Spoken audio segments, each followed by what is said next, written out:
Hey folks, I'm Jack Watson, UI UX designer, illustrator, animator, donut connoisseur, and we've got a fun design challenge today. We'll be putting together an editorial illustration for a magazine cover.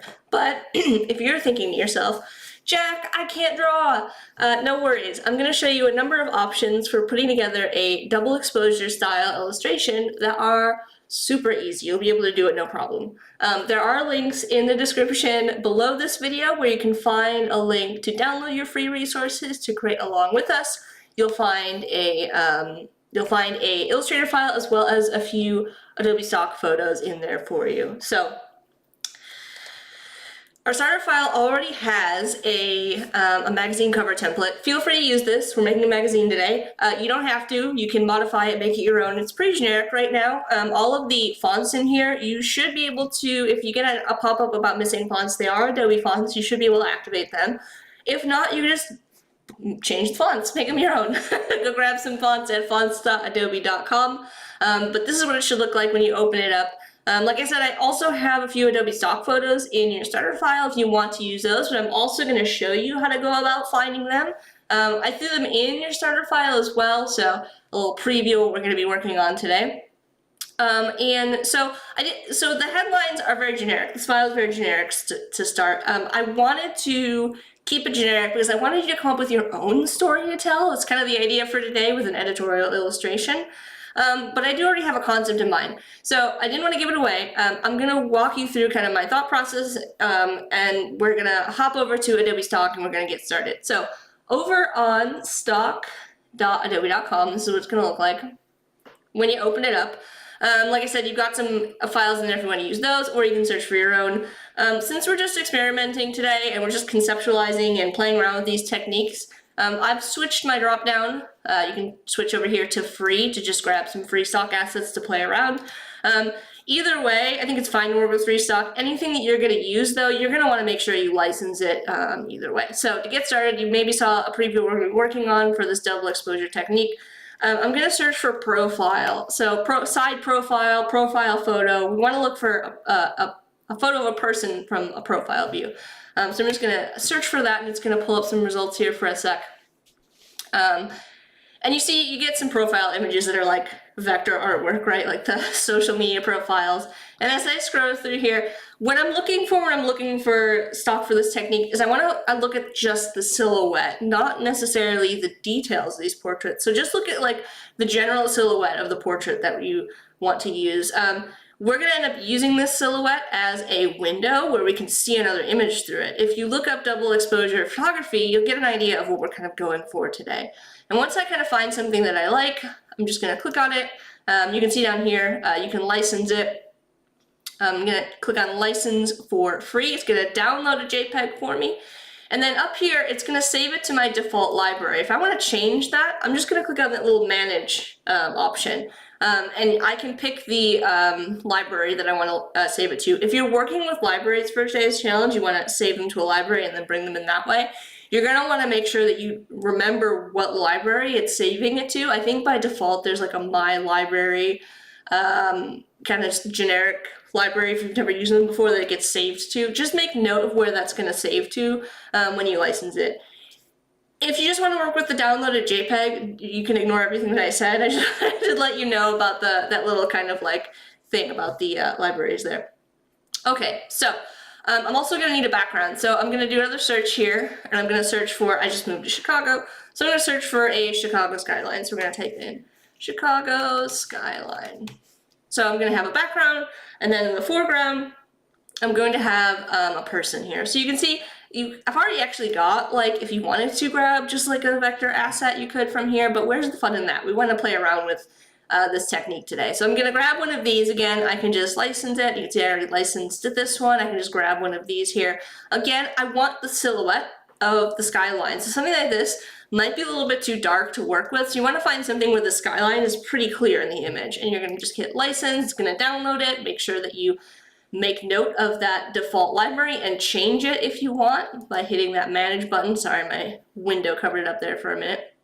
All right, so we've got our skyline, we've got our side profile, now we're gonna use them. So I know this is an Illustrator challenge, but we're actually gonna start in Photoshop today for this technique. You could do this all in Illustrator. You could bring that image in, you could take these portraits here, and you could kind of create the silhouette using the pen tool, but there's a quicker way using Photoshop. So in Photoshop, I'm just going to open up my folder with my Adobe Stock assets here. This is what your challenge folder should look like. And I am going to drag in my skyline into Photoshop. And there's actually a number of ways that you go about doing this. Your personal preference. There's so many selection tools in Illustrator now, or I mean not in Illustrator, in Photoshop now. It's really kind of up to you. For what we're doing today for this technique, I find that the object selection tool works just fine. So if you don't see it, it's going to be over here in this little drop down. If I drop and hold down, you might see the magic wand tool, you might see the quick selection tool, but in this little menu here, you're going to find the object selection tool. It's kind of like a selection marquee with a box inside of it to indicate that you're selecting objects. Sorry, I'm trying to zoom out and zoomed out too fast. Too fast, sorry about that, guys. All right, and you can see when I have the object selection tool, anything that I hover over with it, it's going to give me this like pink outline, right? And that shows me that it's trying to find the objects that I want to select in this image here. So I want to hover over until I get the skyline here, and then I'm just going to click. And I'm going to get the marching ants. It's going to select most of my buildings. I might want to clean this up a little bit. I'm kind of going for a little bit of a rougher style, and you'll see why in a sec. So I don't mind that there's like, you know, this rough edge of the tree line and things like that. But these clouds and stuff like that, I might want to remove them. And to do that, I'm just going to very simply switch to the rectangular marquee tool or any other kind of like selection tool here. And I'm going to hold down Alt or Option. Then you're going to see my cursor is going to change to a negative so that I can just kind of drag and remove these areas here and just kind of clean this up. I don't want any of these weird little elements in my sky here. It looks like I accidentally removed part of my building when I was doing that. If you want to fix that, you can just switch to holding down Shift, and holding down Shift is going to add to your selection. So I can just kind of reselect that. Now you can get as precise as you want to. It's really to your personal taste. Like if you wanted to have really clean selections, I mean, feel free to go ham. Like I said, for what I'm kind of after today, I don't really need super precise, you know, selections. So anyways, we've got our skyline. It looks good. Next step is I need to make a work path. So I'm going to go to my paths window here. I'll pull it out, the path panel. If you don't see it, go to window and you're going to navigate down to paths. Pretty much all the panels, just like in Illustrator, the panels are going to be in this window drop down here. You can open up any ones that you see me working with that maybe you don't have visible on your screen. Just make sure that they're this little check mark that indicates that they're open. And from here, I'm going to go to this drop down menu and hit Make Work Path. I'm going to get an option here for tolerance. What tolerance means is how close it matches my original selection. So it's either going to really tightly match that selection if I have the number down really low, I think all the way down to I'm just hitting the arrow keys down, all the way down to 0.5. So 0.5 is the lowest you can go. The highest you can go, I think, is 10. And if you go up to 10, that's going to make a really loose selection, fewer points, which this is essentially going to make points like anchor points like you would get in Illustrator. So I'm going to bring this between like 1 and 5, like something in the middle is going to be just fine for what we're doing. We don't need a ton of points. I'm going to go with 3. That's fine, or we go with 5, honestly. And I'm gonna hit OK. And when I hit OK, you're gonna see a very familiar sight. All of those blue anchor points that I mentioned, this is just like a path that you would make in Illustrator, right? And as such, we can actually copy this. We can either go to the Edit window and hit Copy, or hit Command or Control C. And then back into Illustrator, we can copy this right into Illustrator. So I'm gonna make sure that I'm on my art layer. So I've got a couple layers kind of set up for you. This template that's got some notes for you off to the side, as well as art, and I've put the copy on a separate layer. So anything that we paste on this your art layer, let me zoom in so you can see it, is gonna be below our copy. So we just wanna make sure we paste onto that so that it's underneath the headlines. So I'm gonna hit Command or Control V, or you can go to the Paste drop down under Edit, and it's gonna give you the option to paste as a compound shape, or as a compound path. A compound path is fine in this case. There is a slight difference between these two options. All you really need to know is that a compound shape can be a non-destructive option. It gives you a little bit more editability, but in this case, since we only need the silhouette, it's not necessary. I only really need a single path, so compound path is fine. It's gonna paste it in here. It doesn't have a fill or a stroke applied to it yet, so it just we're just getting the vector paths. So to make it easier to see, I'm just gonna go over my swatches and apply a black swatch so you can kind of see it. So now we can see it, we can start to put together our background here. I'm gonna just scale this down. Anything off of my artboard, not gonna worry about it. Anything off of this white area here, when I export this out, it's not gonna be visible. So I'm just gonna build this background, making sure that I leave space. I don't want my buildings to kind of overlap with my text. I'm also gonna make this background lighter. So we're gonna kind of touch on our first layer of contrast here. So our background elements are gonna be lighter so that our foreground elements, which will be a darker color, are gonna stand out really nicely. So we're gonna have really strong contrast there. I'm gonna go ahead and make this background so it's the distance, the background, the buildings are kind of like in the distance. If we imagine they're like far away, right? So there's going to be some atmospheric perspective, and so if I pull up, this isn't a great example. If we both scroll through Adobe Stock here, here's a good example. You can see that the buildings kind of in the background, or as they're farther away, are going to have this like bluish, purplish tints to them, and they're going to be lighter. So we're going to recreate that here. We're going to double click on our fill color, and we're going to make this a kind of like a darker, almost like a purplish, kind of a blue color here. Darker, I meant lighter, I said the opposite.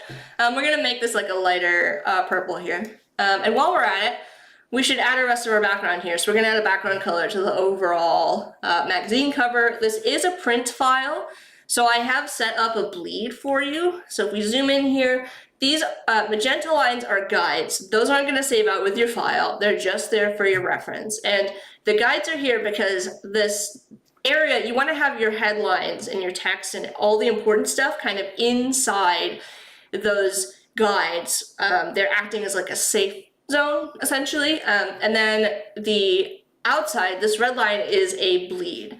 And the bleed is there so that we can have edge-to-edge printing. So I'm gonna make a background rectangle. So I'm gonna switch to the rectangle tool in Illustrator. Again, it's gonna be with your shape tools. If you maybe got the ellipse tool to the front, just click and hold down to grab the rectangle. And I've also got smart guides on. I really like smart guides for snapping purposes, especially with, when I'm working with a bleed to make sure that it snaps nicely to that bleed. So under View, smart guides are checked on. And I am going to drag from where my smart guides indicate that bleed is all the way across and down to the corner. So when this gets printed, this artboard line is where the file is going to get trimmed. So this is just a little bit of extra to ensure that when it prints and gets trimmed, we don't have a little bit of white space where you may have like a shifted a little bit while it's printing. Because it's a physical process, and there might be a little bit of shift on press. All right, so we've got our background. We can't see it yet because it's the same color as our building. So we're gonna make it a little bit of a lighter blue. Again, keeping these colors really, really light and making this kind of like a blue sky. And again, I want to make sure they have good contrast. Even though these are light colors, make sure that you can see your buildings in front of your colors. You can see the previous color I had for the buildings. My color that I've selected with the color picker is lighter. I'm going to hit OK, and speaking of, I'm going to go to Object, Arrange, Send to Back so that my background sky is behind my building. So we've got this nice light background here. Also over on the Adobe Live YouTube channel and on Behance, we've got our live chat going. That's where everybody's hanging out. Feel free to ask any questions. I see Bruce over there complimenting my work. Thank you so much, Bruce. And if you are joining on YouTube and watching the replay, you can leave comments there as well, ask questions, or say hi. Let us know you're watching the replay. All right. So also, I don't want to get ahead of myself. Let's kind of take a step back. What is an editorial illustration even? So from my perspective, an editorial illustration communicates a concept, a story, an idea, whatever the focus is, depending on the context. So in this case, we're working on a magazine cover, and we want to create an illustration that hints at the main article or the topic of the magazine that we envision. A lot of times editorial work for magazines, they're like, you know, they're a general kind of, they're like a sneak peek of what the content of magazine is going to be. So we've got this kind of, I've got placeholder text for now. I would recommend before you start that you kind of figure out what that topic's going to be, but I didn't want to give it away. So it's got some texture with the angular shapes, the buildings and everything. So we've got kind of this rough look going right now. We've got more of a geometric look going now. And I'm keeping these colors fairly light, again, for the focal point. So now, with that being said, I'm going to open up my travel poster. So you may remember this from before, and this is very different. It's got very soft, very curvy, organic shapes, and it's got darker colors. So we're going to use this and combine this kind of like darker color, soft edges with our angular, lighter color background. So we're building contrast. And I don't actually need the text on this. If you want to learn how we created this is a previous challenge that we did. So go to you can go watch challenge 1 where we made this travel poster. If you don't have a travel poster and you still want to play around with this technique, feel free to also, I guess you could use this with like generative shape fill now if you wanted to, and I'll show you what I mean by that in a sec. So I'm going to grab all of my art, which is on my art layer down here. I don't need my template. I worked on my art layer, so everything's kind of already on here. So all I need to do is just select that whole layer by clicking on this little circle. I'm just going to select everything. I'm going to hit Command or Control G to make a group. So we can go to Object Group if we wanted to, or we could use that keyboard shortcut. And I'm going to hit Copy or Command C. I'm going to paste this again onto my art layer, Command or Control V. It's going to give it a minute, and it's going to paste again on my art layer, so it's behind my copy. So how do we bring these together now that we've got this, like, our contrasting images that's going to tell our story between this, like, peaceful vacation-y mindset and our, like, city skyline, right? So make this a little bit smaller so it kind of fits on our page, but, like, we can't leave it like this because this is a mess, right? So we are going to go back to our original portrait profiles, and I'm going to open one of these. Let's just grab one of these and open it up in Photoshop. I'm just dragging it over the Photoshop icon to open it up. I'm going to do the same thing. Now, there's 2 ways you go about doing this. There's so many ways you go about doing this, more than 2. You could use Select Subject over here, or you could use the Object Selection. You could even use the Selection brush. I'm just going to use Select Subject down here to show you a bit of a different way, and that's going to select my person here. So now I've got the silhouette of my person active by the marching ants. And the same method here in my paths. I'm going to make work path. I'm not going to, the tolerance of 3 is just fine. We're going to hit OK. It's going to give us all those points. We're going to hit Command C to copy, and then back in Illustrator on my art layer, Command V to paste. Again, compound path, compound shape. We really do want a compound path in this instance, so I'm going to hit OK on that. And I'm going to add a fill color just so we can see it. Now there's one more very important step that we need to do before we can use this. We're going to use this as a clipping mask, and a clipping mask needs to be a singular shape. Right now, if we take a look at our group, we have a ton of objects in here, right? So we need to take this whole group of objects, and we need to go to Object, we need to navigate down to Compound Path, and we need to hit Make. If you don't do this step and you try to make a clipping mask with that whole group, what's going to happen is you're going to get like a little section of it, and that's going to be your clipping mask, and you'll be like, I don't know what's happening, Jack, it didn't work, I don't have the portrait. Make sure, you can see now I've got my layers panel, make sure that you see just this compound path here. It should only be a single object. So one shape, and this is going to be the window that we create to see our artwork through. Sorry, I was just trying to drag this out of my way, but it's not working. There we go. So we've got our person. Again, I'm going to make sure that I align this with the bleed so that it extends off the bottom of my page. And then holding down Shift, I'm just going to scale this down. And I'm just going to kind of fit it into the space here. I think this would make a nice, actually, let's flip this. Let's go to Object, Transform, Reflect. I'm going to flip this vertically, just because I think the space here created by our person is going to fit our headlines nicely. All right, so we've got our person, we've got our background. We need to select both of them. So I'm going to click on my artwork, and then holding Shift, I'm going to click on my silhouette. And I'm going to go to Object, Clipping Mask, Make. One more important note here.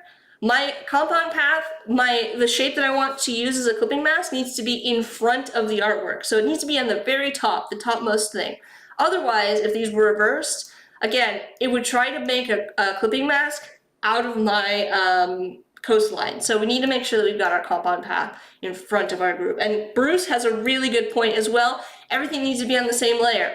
My artwork that I want to mask and my mask itself, they need to both be on the same layer. You can see here my layer stack, they're both on that artwork layer in order to work. So once I've got everything kind of set up, I can go to Object, Clipping Mask, and I can hit Make.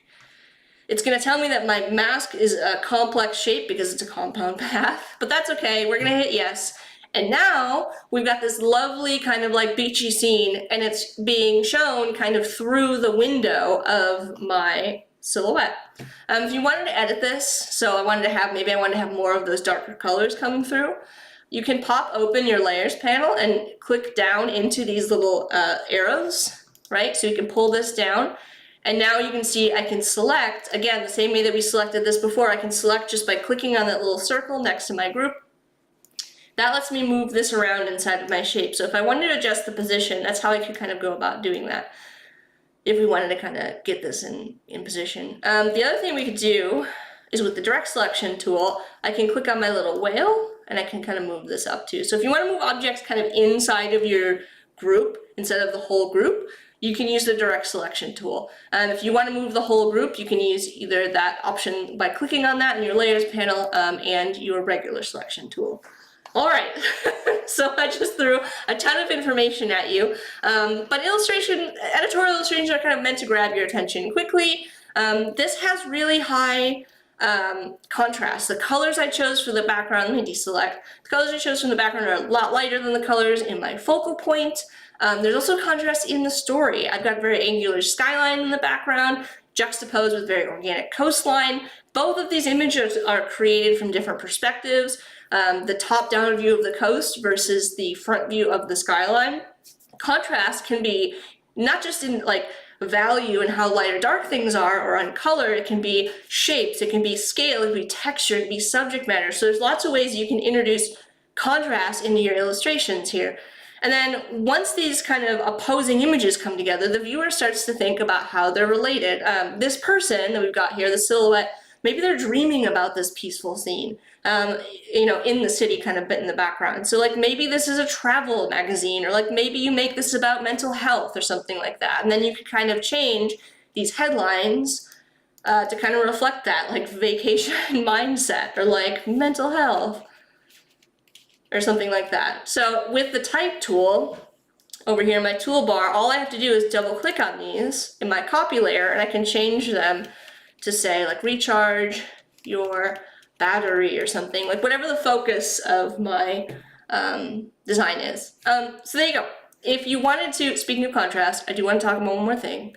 You want to make sure that your text has good contrast. So my text right now over my silhouette does not have good contrast. So to fix that, you go back onto my art layer. You want to make sure that the viewer can read that text. I'm going to drag out another rectangle that goes behind my text, and I'm going to just eyedropper that blue color in the background. So now my text has this little box kind of helping visually separate it from the background and makes sure that my headline stands out.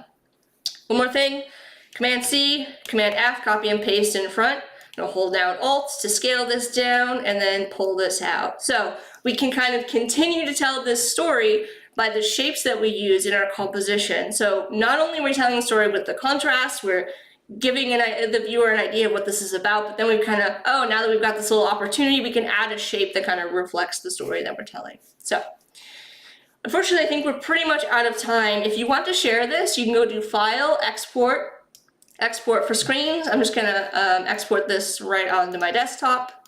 You can go over to our Discord community. Again, you can find those links to Discord in the description of the video. You can see a bunch of folks sharing their work. You can just drag it right into that window in the DCC feedback channel and hit enter, and it's going to share your work with everybody, and they'll be able to give you feedback on your project. But once again, thank you for working with me today. This was a design challenge in Illustrator. We went over working between Photoshop and Illustrator, using work paths, using clipping masks, storytelling, using contrast. We're live once a week on Wednesdays at 10 a.m. Pacific at behance.net/Adobe Live and on the Adobe Live YouTube channel. And we've got more great graphic design streams right after me. Bye, everyone.